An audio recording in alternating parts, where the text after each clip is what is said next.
ಮೊದಲು ಈ ಕ್ಲಿಪ್ ನೋಡ್ಕೊಳ್ಳಿ, ಆಮೇಲೆ ಅದ್ರ ಬಗ್ಗೆ ಹೇಳ್ತೀನಿ.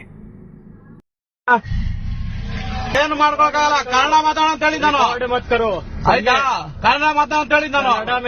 बैंगलोर में रहो तो तुम भी हिंदी बोलो. ನೀನ್ ಬೆಂಗಳೂರು ಬಂದಿರೋದು, तुम भी हिंदी में बात करो. ನಾನ್ ಹಿಂದಿ ಮಾತಾಡಲ್ಲ, ನೀನ್ ಕನ್ನಡ ಮಾತಾಡ್ಬೇಕು. ಬೆಂಗಳೂರು ಬಂದಿರೋ ನೀನು, ಆಯ್ತಾ?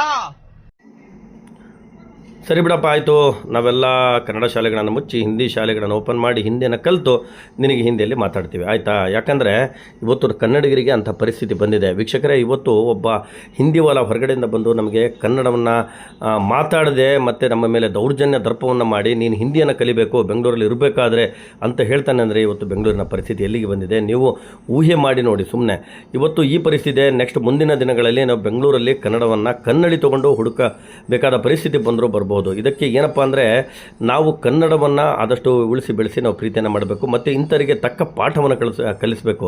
ಯಾಕಂದರೆ ಇವತ್ತು ಇವನು ಹೇಳಿದ್ದಾನೆ, ನಾಳೆ ಇವರ ಸಂಖ್ಯೆ ಜಾಸ್ತಿ ಆಗ್ಬೋದು. ಮತ್ತು ಈ ಕನ್ನಡ ಮಾತಾಡಿದರೆ ಅದರಲ್ಲೇನಿದೆ ಬಿಡು, ಹಿಂದಿ ಕಲಿ ಆಯ್ತಪ್ಪ, ಎಲ್ಲ ಭಾಷೆ ಕಲಿಯೋಣ, ಅದರಲ್ಲೇನು ತಪ್ಪಿಲ್ಲ. ಆದರೆ ಕರ್ನಾಟಕದಲ್ಲಿ ಕನ್ನಡವನ್ನು ಮಾತಾಡುವಂತ ಹೇಳೋದು ತಪ್ಪ.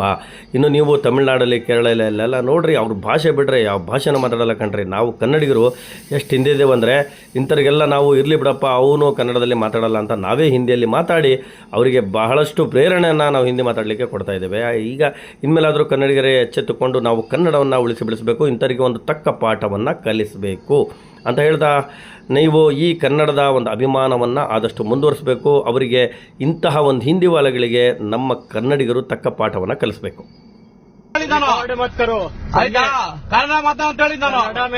बैंगलोर में रहो तो तुम भी हिंदी बोलो. ನೀನ್ ಬೆಂಗಳೂರು ಬಂದಿರೋದು, तुम भी हिंदी में बात करो. ನಾನ್ ಹಿಂದಿ ಮಾತಾಡಲ್ಲ, ನೀನ್ ಕನ್ನಡ ಮಾತಾಡ್ಬೇಕು. ಬೆಂಗಳೂರು ಬಂದಿರೋ ನೀನು,